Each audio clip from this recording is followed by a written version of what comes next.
Olá, meu nome é Eduardo Rocha e eu serei seu narrador neste vídeo sobre as placas de vídeo.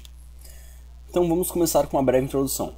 As placas de vídeo são peças de hardware responsáveis pela geração das imagens que são exibidas na sua tela. Há tanta variedade de placas com tantos distintos recursos que é essencial conhecer ao menos as principais características desses dispositivos para entender um pouco mais seu funcionamento. Agora, para nós começarmos nosso aprofundamento, vamos falar sobre GPU. Também conhecido como chip de gráfico, é certamente um dos componentes mais importantes numa placa de vídeo. Trata-se, em poucas palavras, de um dispositivo responsável pela execução de cálculos e rotinas que resultam nas imagens exibidas no seu monitor, por exemplo, o seu computador. Tal como acontece com as CPUs, há uma grande variedade de GPUs disponíveis no mercado, sendo as mais comuns e conhecidas placas como a da Nvidia, AMD e Intel. GDDR, memória de vídeo. Outro item de extrema importância em uma placa de vídeo é sua memória. A velocidade e quantidade dessa pode influenciar significativamente no desempenho do dispositivo. Esse tipo de componente não se difere muito da memória RAM, como as DDR, DDR2 e DDR3, que são tipicamente utilizadas em computadores.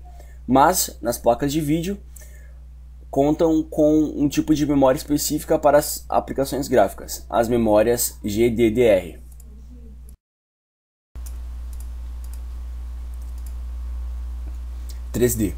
Nos dias atuais, é praticamente impossível falar de placas de vídeo sem considerar os gráficos 3D. Esse tipo de recurso é essencial para a indústria do entretenimento, onde filmes e jogos em 3D fazem grande sucesso. Por conta disso, as pessoas querem e precisam que seus computadores possam lidar com esse tipo de aplicação. Logo, também é importante conhecer alguns conceitos relacionados ao processamento 3D. Primeiramente, fill rate. Consiste na medida de quantidade de pixels que o chip gráfico é capaz de renderizar por segundo, sendo também chamado de pixel fill rate. Em outras palavras, trata-se da medição do processamento de pixels. Isso ocorre porque, quando a imagem 3D é gerada, ela deve ser posteriormente transformada em 2D, para que possa ser visualizada na tela. Frames por segundo, FPS. Como o nome indica, o FPS indica a quantidade de frames por segundo que é exibido na tela. Quando o filme é executado, por exemplo, ele é na verdade composto por uma sequência de imagens, como se fossem várias fotografias seguidas. Cada uma dessas fotografias, por exemplo, seria um frame. Quanto maior a quantidade de frames por segundo, menor é aquela sensação de lentidão ao ver o vídeo ou ao jogar o jogo. V-Sync. Uma maneira de tornar a exibição de imagens mais confortável aos olhos humanos é ativando o V-Sync. Trata-se de um recurso que sincroniza a taxa de FPS com a frequência de atualização do monitor, refresh rate. Assim, se o seu refresh rate é 60 Hz, o seu FPS também será travado em 60 FPS por segundo. Anti-aliasing. Este é um recurso extremamente importante para melhorar a qualidade da imagem a ser exibida. Muitas vezes, por causa de limitações da resolução do monitor, objetos 3D aparecem na tela com bordas tremidas, como se alguém tivesse passado uma tesoura por ali de maneira bem grosseira. Os filtros anti-aliasing conseguem amenizar este problema de maneira bastante satisfatória, mas podem exigir muito recursos do seu processamento.